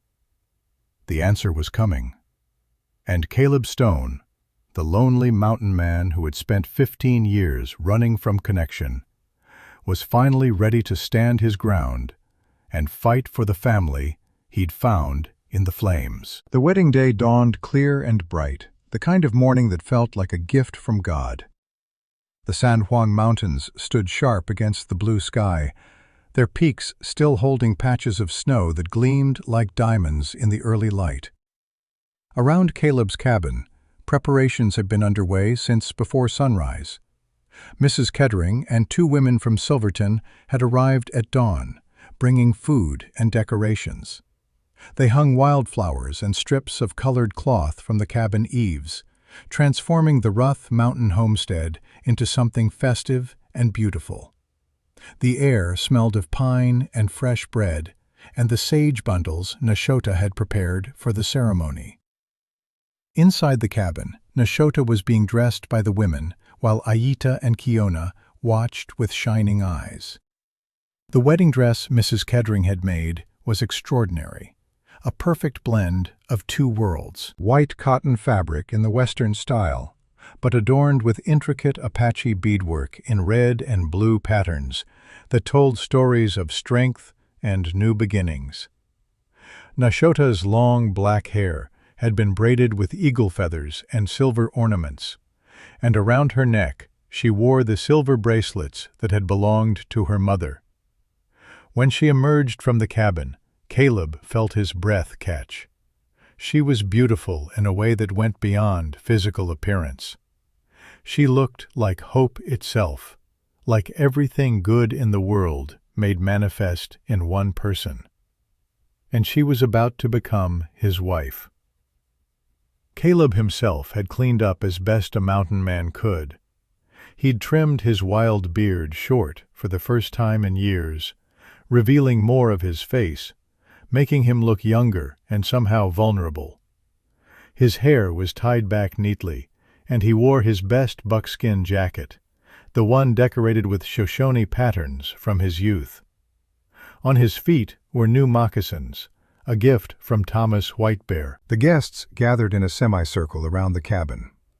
Apache warriors stood alongside white townspeople, Shoshone beside those who'd never met a native person before today. It was unprecedented, this mixing of worlds, and in that moment, it felt possible. It felt like the start of something better.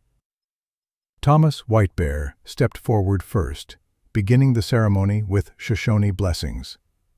He painted symbols on Caleb's and Neshota's foreheads, mixing ash and sacred herbs, speaking in the old language about spirits and ancestors and the eternal circle of life. Then Shatan came forward with Apache traditions, offering sage smoke and prayers in his own tongue, asking the spirits to bless this union and protect these two who dared to bridge worlds. Sheriff Gray stood ready to perform the legal portion, his badge glinting in the morning sun, representing the law and order they hoped would protect them. Everything was proceeding perfectly. Everything felt right. Then they heard the horses. The sound carried from down the mountain trail, too many horses moving too fast. Everyone froze, listening. Caleb's hand instinctively moved toward where his rifle would have been if he'd been carrying it.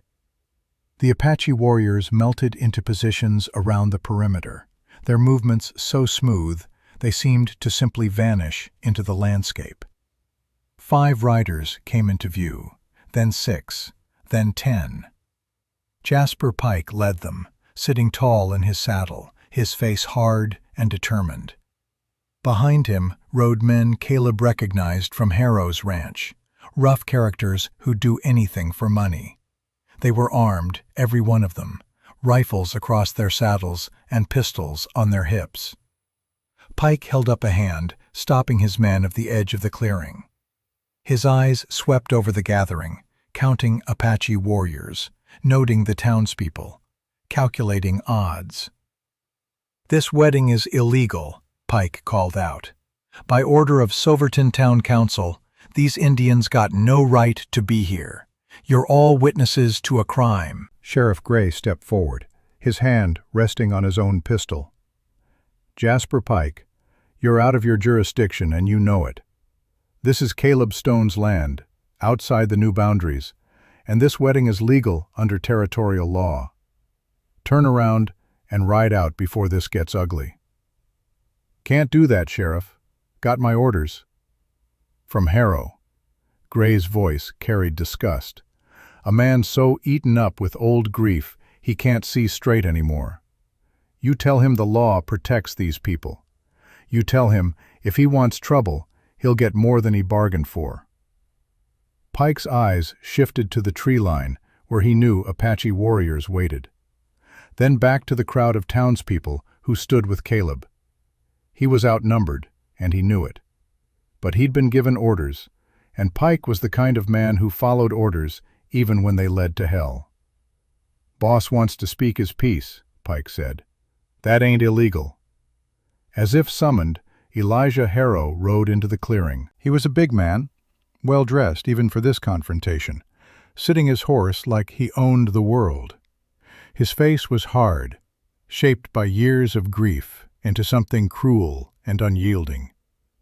In his hands he held a shotgun, not pointed at anyone yet, but the threat was clear. Caleb stepped forward, putting himself between Harrow and Neshota. "This is my land, Harrow. You got no business here." "This land should be mine," Harrow said, his voice rough with emotion. "I offered you fair money 3 times, good money, but you refused because you're a stubborn fool who doesn't know what's good for him. The land's not for sale, not now not ever. Harrow's eyes found Nashota, standing in her wedding dress, and something ugly twisted his features. "You're going to marry her? An Apache? After what they did?" "Nashota never hurt anyone," Caleb said. "Her daughters never hurt anyone. Your anger is at ghosts, Harrow, at people long dead. Don't punish the living for sins they didn't commit." "They're all the same." Harrow's voice cracked like a whip. "Apache killed my wife, killed my son. He was 7 years old, did you know that?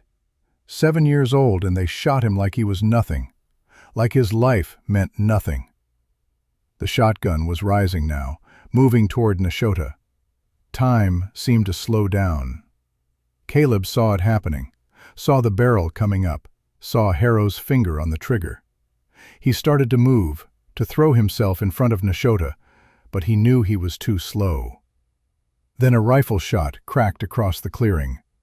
Harrow's shotgun flew from his hands, torn away by the impact of a bullet that hit the stock with precision that seemed impossible.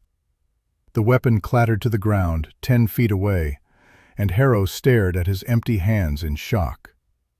Everyone turned to see Aita standing on the cabin porch, Caleb's rifle at her shoulder, smoke still curling from the barrel. The 10-year-old girl's hands were shaking, but her eyes were steady. Her voice, when she spoke, was clear and strong.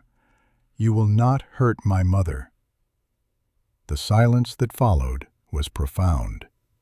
A child had just made a shot that most grown men couldn't make. A child had just saved her mother's life with courage that shamed every armed man present. Even Harrow seemed stunned, staring at this small Apache girl who had somehow become the most dangerous person in the clearing. Nashota moved then, walking past Caleb, past the frozen men with their weapons, straight to her daughter. She took the rifle gently from Aita's hands and passed it to Shatan. Then she turned back to face Harrow, and when she spoke, her voice carried across the clearing like a bell. "You lost your wife and son. I understand that pain. I lost my husband. My daughters lost their father. We all know what it means to lose the people we love." She paused, letting the words sink in. "But killing us will not bring them back. Hatred will not heal your broken heart. It will only break it further." She stepped closer to Harrow, fearless now, speaking truth to power. "My daughters did not kill your family. I did not kill your family. We are not your enemies. We are just people trying to survive, trying to build lives, trying to love and be loved. Is that so terrible? Is that worth killing for?" Harrow's face worked, emotion struggling against the stone he'd built around his heart. For a moment, Caleb thought he might actually listen, might actually hear what Nashota was saying. Then he saw movement behind Harrow. People were coming. Not Harrow's men, but townspeople from Silverton, walking up the mountain trail in groups of 2 and 3. Mrs. Kettering's husband, Doc Winter's family, the blacksmith and his wife, the owner of the hotel, the school teacher. 15 people, then 20, then 30. They came and stood beside Caleb and Nashota, a silent wall of ordinary citizens who had decided that this was worth standing for, that love was worth protecting, that justice mattered more than the vengeful rage of one powerful man. Mrs. Kettering spoke first. "Elijah Harrow, you've gone too far. Nashota saved my niece from fever 2 years back. Used her medicine when our doctor couldn't help. She's a healer, not a killer." Doc Winters stepped forward. "I've learned more from her in 1 week than I learned in 4 years of medical school. She's teaching me things that could save lives all over this territory. What kind of fool destroys that kind of knowledge?" Others spoke up, one after another. Stories of Nashota's kindness, her skill, her willingness to help anyone who needed it, regardless of their skin color.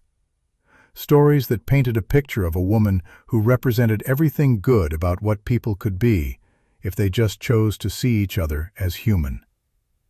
Sheriff Gray walked to Harrow's horse, looked up at the man with something like pity.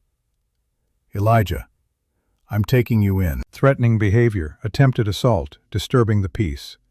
You'll spend a night in jail, pay a fine, and maybe get some time to think about what you've become. On whose authority? Harrow demanded. On mine, and theirs. Gray gestured to the crowd. These people are witnesses. Your men are witnesses. Even your own foreman Pike is shaking his head at you. You're done, Harrow. This ends now. For a long moment, Harrow sat rigid on his horse, his face a mask of fury and grief, and something that might have been shame. Then, slowly, the tension went out of him. His shoulders slumped. He looked suddenly old, worn down by 10 years of carrying hatred like a boulder on his back.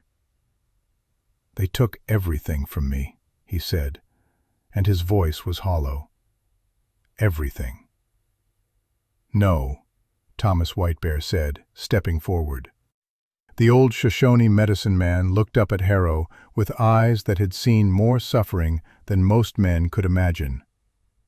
"You took everything from yourself. Grief is natural, but you turned your grief into a weapon and used it to hurt innocent people. Your wife would be ashamed. Your son would be ashamed." The words hit Harrow like physical blows. His face crumpled, and for the first time in 10 years, Elijah Harrow wept. Not the angry tears of rage, but the deep, racking sobs of a man who had finally hit bottom and found nothing there but his own emptiness. Pike and another man helped him down from his horse. Gray put him in handcuffs, gentle about it, recognizing a broken man when he saw one. As they led Harrow away, the rancher looked back at Nashotah one more time. "I'm sorry," he said, "for what I tried to do, for what I've become." Nashotah nodded, accepting his apology with grace. "Find peace, Elijah Harrow. Find a way to let go of hate. It's the only way you'll ever see your family again when your time comes." They took Harrow and his men down the mountain, leaving behind a crowd of people who had just witnessed something extraordinary. Not just the prevention of violence, but the power of community. The strength that came when ordinary people decided to stand together for what was right. Sheriff Gray returned after ensuring Harrow was secured. "Well," he said, dusting off his hands, "now that the excitement's over, I believe we were in the middle of a wedding." Laughter rippled through the crowd, relief and joy mixing together. Caleb took Nashotah's hand, and they stood before Gray once more, ready to finish what they'd started. "Caleb Stone," Gray said, his voice formal but warm, "do you take this woman to be your wife? To love and honor her in good times and bad, for as long as you both shall live?" "I do," Caleb said, his voice strong and sure. "Nashotah, do you take this man to be your husband? To stand beside him, support him, love him, for as long as you both shall live?" "I do," Nashotah said, and her smile was radiant. "Then by the power vested in me by the territory of Colorado, I pronounce you husband and wife." Gray grinned. "Caleb, you may kiss your bride." Caleb pulled Nashotah close and kissed her, and the crowd erupted in cheers. Apache warriors ululated in celebration. Townspeople clapped and whistled. Kiona jumped up and down, pulling on Shatan's hand with excitement. Even serious Aita was grinning, the rifle shot she'd made already becoming legend. The celebration that followed was unlike anything the mountains had seen. Food was shared, stories were told, and people from different worlds sat together and found they had more in common than they'd ever imagined. Thomas Whitebear played a drum while Apache dancers performed. Mrs. Kettering taught some of the Apache women a Virginia reel, leading to a hilarious and joyful mixing of traditions. As the sun began to set, painting the mountains in shades of gold and crimson, Caleb and Nashotah stood together on their cabin porch, watching their unlikely community celebrate below them. "I was so afraid," Nashotah admitted. "When I saw that shotgun rising, I thought I would die. I thought my daughters would watch me die." "Aita saved you," Caleb said. "That girl has more courage than most grown men." "She learned it from her mother," Shatan said, joining them on the porch. "And she learned it from you, brother. You showed her that standing up for what's right is worth the risk." He placed his hand on Caleb's shoulder. "You have done a great thing today. Not just marrying my sister, though that is good, but showing all these people that the old hatreds don't have to continue, that we can choose differently." "It almost went wrong," Caleb said. "If Aita hadn't made that shot." "But she did," Nashotah said firmly. "The spirits guided her hand. They wanted this union to happen. They wanted to show that love is stronger than hate, that hope can triumph over despair." As darkness fell and the celebration continued below, Caleb and Nashotah retreated into their cabin. The girls were staying with Shatan and some of the Apache families for the night, giving the newlyweds privacy. It was the first time they'd been truly alone since Nashotah had arrived weeks ago. "Are you happy?" Caleb asked, pulling her close. "Happier than I thought possible," Nashotah said. "When Dakota died, I believed that part of my life was over, that I would never love again, never have a partner to share my days with. You proved me wrong. You gave me my life back," Caleb said. "I was dead inside, just going through the motions of living. You and your daughters brought me back to life." They stood in the doorway, looking out at the stars that were beginning to appear in the darkening sky. The same stars that had watched over them separately for so many years now watched over them together. And somewhere in the night, in a jail cell in Silverton, Elijah Harrow looked at those same stars and wondered if there might be a way back from the darkness he'd fallen into. Tomorrow would bring new challenges. Laws would still need to be changed. Prejudices would still need to be overcome.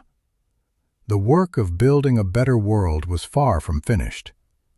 But tonight, in a cabin in the Colorado mountains, a mountain man and an Apache woman had proven that love could bridge any divide, that courage could stand against hatred, that ordinary people, when they stood together, could change the world, and that, more than any law or any weapon, was the real victory of this day. The weeks following the wedding brought changes that rippled outward like stones thrown into still water. The story of what happened that day spread through the territory, carried by travelers and traders, growing in the telling but never straying too far from truth. A mountain man and an Apache woman had married, despite opposition from the most powerful rancher in the region. A 10-year-old girl had made an impossible shot to protect her mother.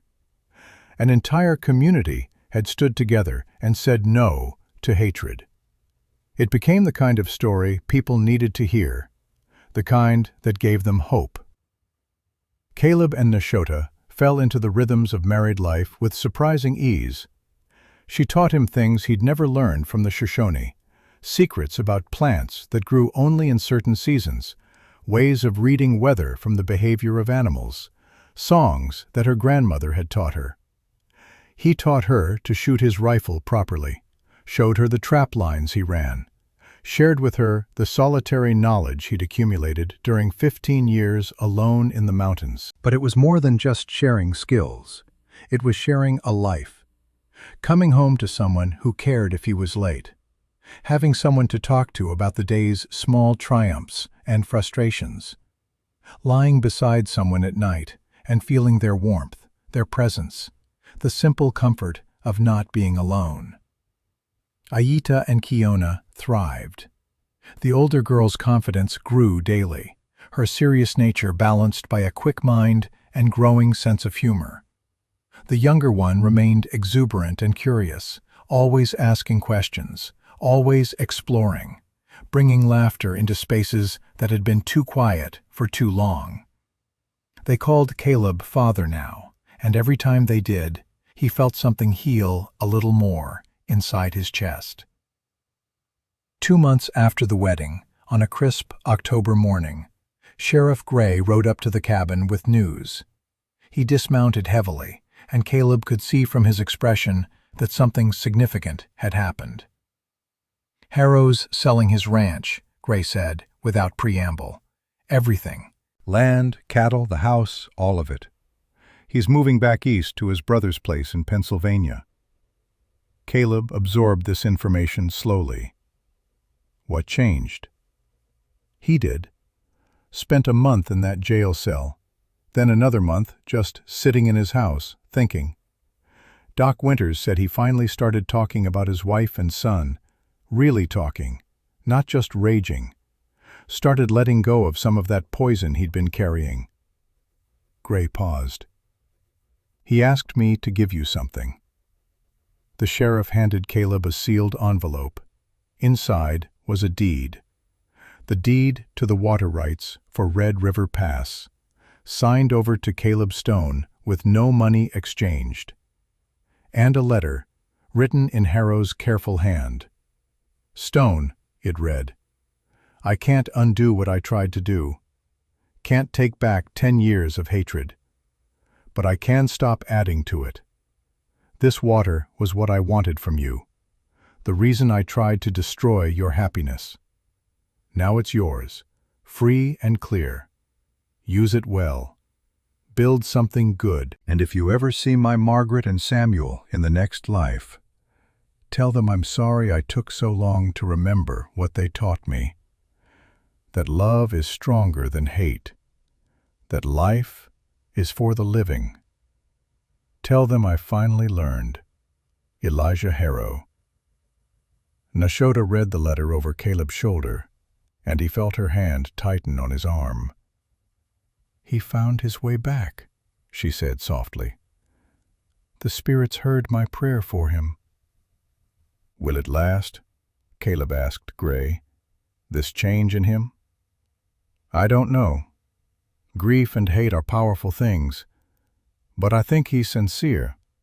I think your wedding, your wife's words, that moment when he saw what he'd become, I think it broke something open in him that needed breaking." After Gray left, Caleb and Nashota stood looking at the deed, at this unexpected gift that represented both an ending and a beginning. The fight for the land was over. The threat had passed. They could build now without looking over their shoulders. As autumn deepened and the aspens turned gold on the mountainsides, their cabin became a gathering place. Apache families would stop by on their way through the territory, knowing they'd find welcome and safety. Townspeople from Silverton came to trade with Nashota for her medicines, staying to share meals and stories. Thomas Whitebear visited twice, bringing Shoshone families with him, creating connections between tribes that had been suspicious of each other for generations. What had started as one family was becoming a community, a new kind of community, where old boundaries didn't matter as much, where people were judged by their character rather than the color of their skin or the language they spoke. Doc Winters became a regular visitor, spending hours with Nashota, learning her herbal remedies. He started keeping detailed records, combining Apache traditional medicine with Western medical knowledge, creating something new and powerful. Several times he brought patients to her, people he couldn't help with his own skills, and more often than not, Nashota found solutions. Mrs. Kettering opened a small trading post specifically for native crafts, giving Apache women a way to earn money selling their beadwork and baskets. It was a modest thing, but it represented something larger: recognition, respect, the beginning of economic independence. One evening in late November, as the first serious snow was beginning to fall, Nashota told Caleb she was pregnant. They were sitting by the fire, the girls asleep in the loft, the cabin warm and peaceful. She took his hand and placed it on her stomach, not showing yet, but already changed. "We're going to have a baby," she said, "a child of two worlds." Caleb felt tears sting his eyes, something that happened more easily now than it had in all the years before. "A baby. Are you happy?" "Happier than I have words for." He pulled her close, marveling at how much his life had transformed. 6 months ago, he'd been alone. Now he had a wife, 2 daughters, and a child on the way. Now he had a reason to think about the future, to plan for years ahead, to build something that would last. The winter that followed was hard, as mountain winters always were, but they faced it together. Caleb taught the girls to track in snow, showed them how to read the signs animals left behind. Nashota worked on a cradle for the baby, her skilled hands carving patterns into the wood that told stories of both Apache and Shoshone traditions, honoring the cultures that had shaped their family. Spring came late to the high country, but when it finally arrived, it brought renewal. The baby was born on a warm May morning in 1879, with Nashota's labor attended by both Mrs. Kettering and an Apache midwife.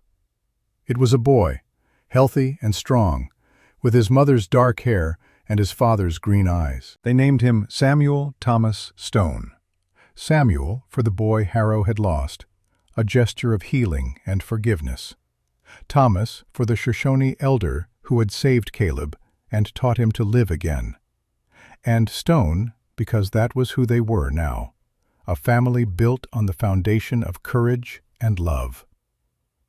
When Shaitan came to see his new nephew, he held the baby with surprising gentleness and spoke in Apache, blessing him with words of protection and wisdom. "This child," he said, "will walk between worlds. He will know both his mother's people and his father's people.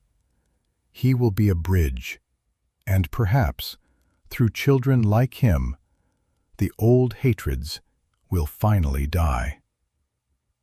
The years passed. Samuel grew into a bright, curious boy.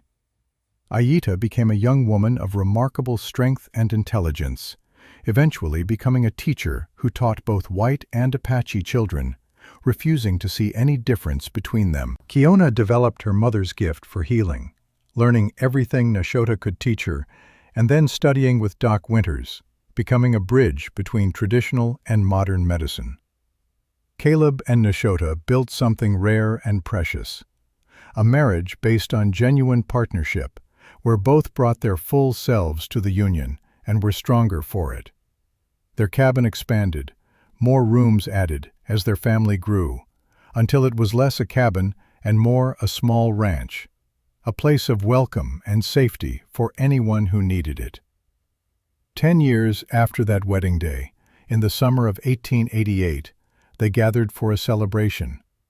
Aita was getting married herself to a young man from Silverton, a carpenter's son who had fallen in love with her fierce intelligence and gentle heart. The wedding would be held at Caleb and Nashota's home, and people came from 100 miles around to attend. Sheriff Gray was there, older now and thinking about retirement, but still the honest lawman he'd always been. Mrs. Kettering came with her family, 3 generations of them, all of whom had learned to value the friendship of their Apache neighbors. Doc Winters brought students he was training, young doctors who were learning that healing came in many forms and from many traditions. Thomas Whitebear came as well, ancient now and moving slowly, but his mind still sharp and his wisdom still sought after. He sat with Shaitan, and the two old warriors talked about the changes they'd seen, marveling at how much was possible when people chose to see each other as human beings first. And standing to the side, watching his daughter prepare for her wedding, Caleb Stone felt the weight of years and the lightness of joy in equal measure. He was 53 now, his beard more gray than brown, his body carrying the accumulated injuries of a lifetime in the mountains. But he was alive, truly alive in a way he'd never been during those 15 years of solitude. Nashota came to stand beside him, their hands finding each other automatically, a habit of a decade together.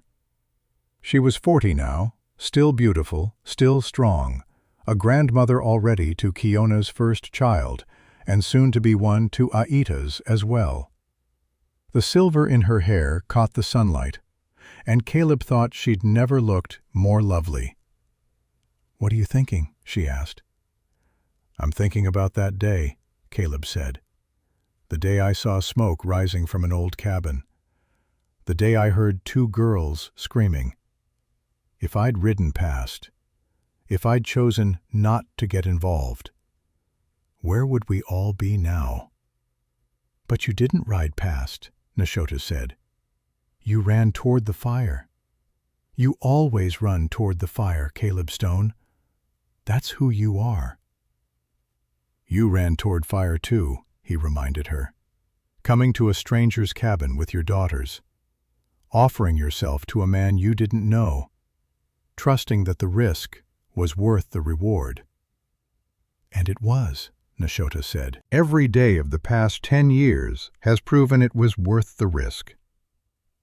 They watched Aita in her wedding dress, a blend of cultures just like her mother's had been, talking to her younger siblings and her soon-to-be husband.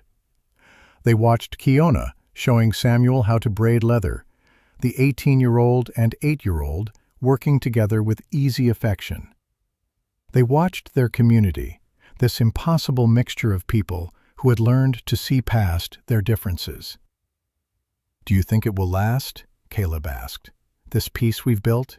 This understanding?" "I don't know," Nashota said honestly. "The world is still full of hatred and fear, still full of people like Hera was, people so hurt they want to hurt others. But what we've built here, what our children represent, that's real, that's lasting. And maybe it will spread, one family at a time, one community at a time, until the old hatreds finally die." "That's a good dream," Caleb said. "Then let's keep living it." As the sun began to set over the San Juan Mountains, painting the world in shades of gold and crimson, the wedding ceremony began. Aita and her young man stood before their community and promised to build a life together, to face whatever came with courage and love. And watching them, Caleb Stone thought about how much had changed since that summer day 10 years ago. He'd been alone then, running from connection, afraid to let anyone matter. Now he was surrounded by family, by community, by love that had grown from a single act of courage into something vast and enduring. He'd saved 2 girls from fire and gained a family. But the truth, he knew now, was deeper than that. They'd saved each other. Nashota and her daughters had rescued him from a different kind of fire, the slow-burning loneliness that would have consumed him eventually. They'd given him a reason to live fully instead of just surviving. They'd shown him that the heart could heal, that love could bloom even in the hardest soil, that family wasn't something you were born into, but something you chose every single day. That night, after the celebration ended and the guests had departed, Caleb and Nashota sat on their porch as they had 1,000 times before. The stars wheeled overhead, ancient and eternal, watching over the small human dramas playing out beneath them. Somewhere in the darkness, an owl called. A creek rushed over stones, the same creek that had run through this valley for 10,000 years, and would run for 10,000 more. "I used to think," Caleb said quietly, "that saving someone meant pulling them from danger, meant grand gestures and dramatic rescues. But you taught me something different. You taught me that saving someone can be as simple as choosing them, as standing beside them, as building a life together, one day at a time."